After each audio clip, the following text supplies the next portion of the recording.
Welcome back, everybody. It's Wukepedia, and here I am with a Darkness Falls review update.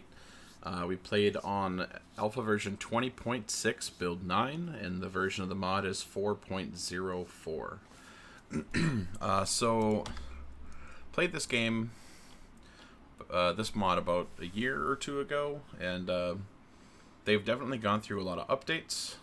For the most part, the mod has remained about the same, but there have been some nice refinements and a few additions here and there. And I'm going to be talking about some of those things. So one of the first things I'll talk about is the food system's been changed.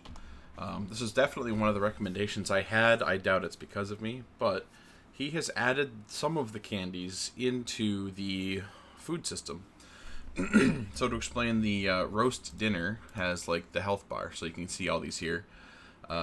And fish tacos is kind of a oh shits. It's not really. It just lowers the chance of broken limbs and stuff like that. But some of the foods now have candy buffs to them. However, a lot of the candy buffs are not obtainable after you've eaten the food once. Some of them are repeatable, some of them aren't. So like if I were to eat a meat bologna, I can get the eye candy, and it only lasts for a couple minutes, but then when I eat it again, you don't get the buff, so like you have to kind of plan ahead for when you want to do stuff like that. But it was really a great change to see that come in. There's actually some unique buffs as well. So like Gumbo Stew does like a move speed buff, and Coffee Cake does the coffee effect for like 10 minutes. So there's definitely some cool things, but candy still doesn't exist technically in the game, but you have to go through the other things. They also have added Beehives, and they've improved the Coops system and everything. So Beehives, they can be underground. They just have to have their tops exposed, and you get animal fat and honey from them, and you loot them just like any other object in the game. And I have the loot turned to 50% on our playthrough, so you probably get a little bit more than this when you guys do loot these on your own. But yeah, the beehives were a really great source of animal fat, which was actually a pain point in the past for cooking. We wouldn't get enough. Like, we had to kill extra animals, and we had an excess of meat because we needed the animal fat to cook other stuff. The coops and the snares are still in the game. I haven't been resetting a lot of the snares because they basically have the same loot as they always did. You can still get eggs and feathers from these, but not as often as the coops. The coops definitely have a much larger amount of eggs and feathers, and I think they're much more worth it early on, because you're usually looking for eggs. And remember, this is on half loot distribution. So, excuse me. It's definitely a good change. I put them underground a little bit.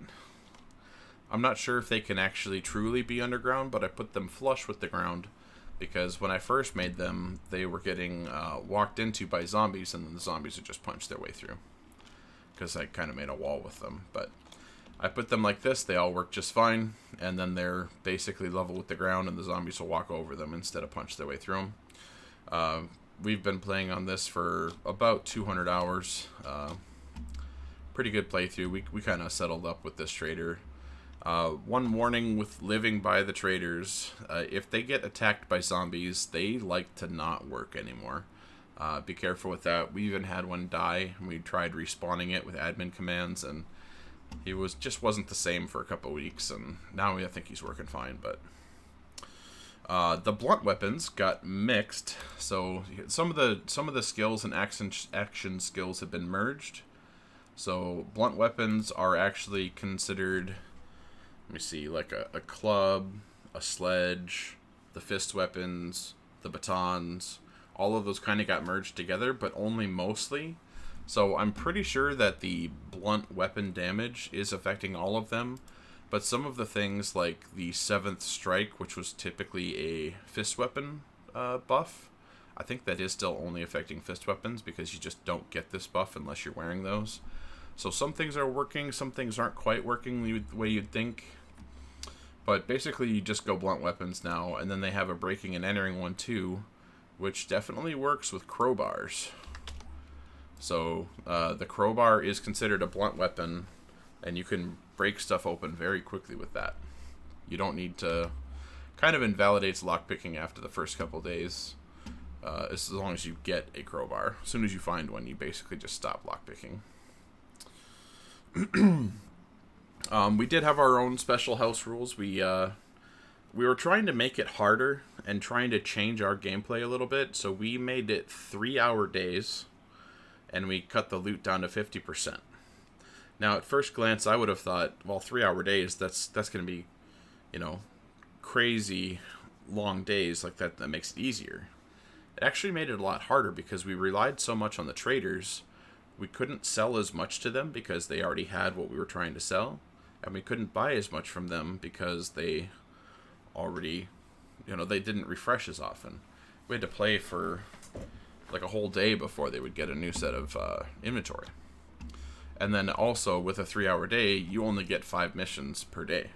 So it kind of forced you to do different things, and it made it harder in ways we didn't anticipate. And we also turned our loot respawn to 45 days. So like 135 real life hours. Nothing has actually respawned because we're only on day 37. And our Horde Knights are just a conga line of bosses coming up our ramps. It got very hard very quick. It was definitely more challenging in ways we didn't anticipate.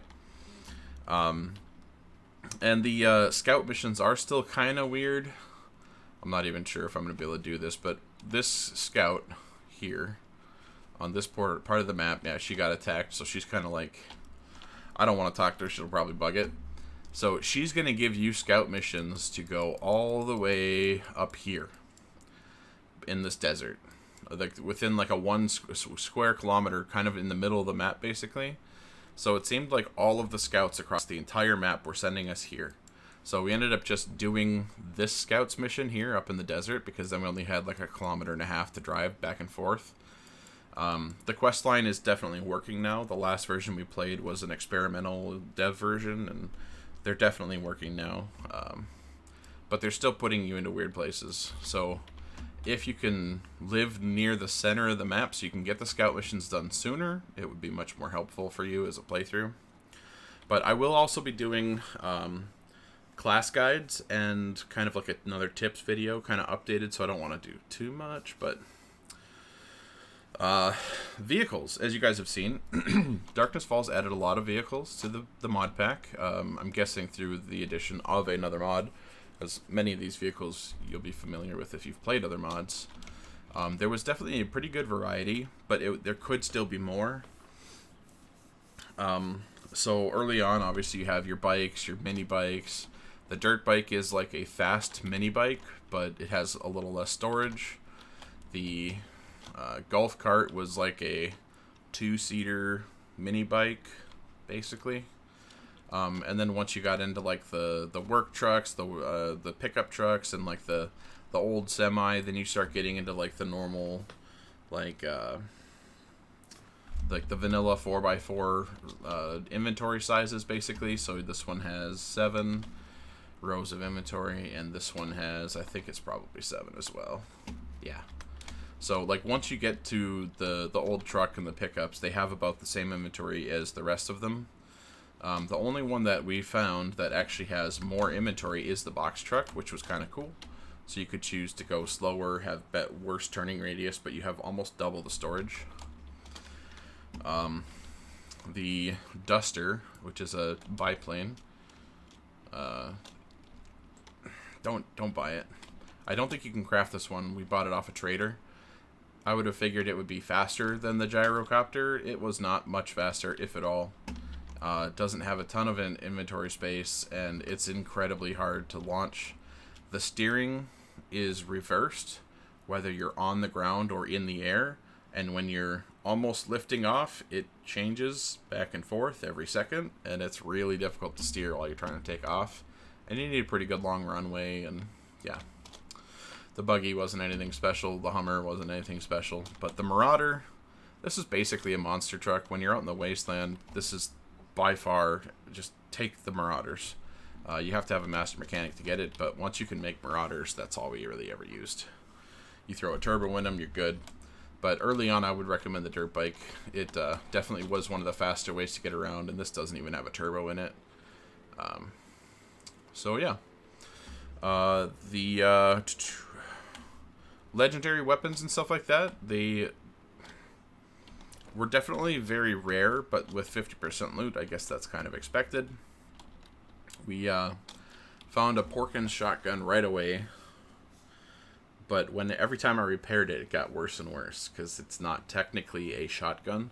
And I was the farmer, so I was the shotgun crafter, and I couldn't repair it effectively. It started at like a 58 or something, and now it's down to a gray. All it has is a blessed metal mod in it, but now we're up to laser weapons and stuff, so that got over there. But yeah, the mod has definitely improved quite a bit. These helicopters, they're a bit of a gas hog, but we can get at least 3 people in here. I'm guessing you could get 4 plus in here, because people were sitting in those chairs. They fly like a helicopter's supposed to fly. They're definitely cool. But yeah, I'm going to be making a series, there's going to be a tips video, and then there's going to be like individual deep dives into the classes. And it's going to be talking more about like knowing your role as your class and being good to your teammates. I'll give a little flyby of the horde bases we've made. Our most successful is the one there in titanium, but we've been making little towers, trying to perfect the design we've been working on. This was kind of a ladder base over here. If you could learn anything from this, is multiple horde bases. Have more than one.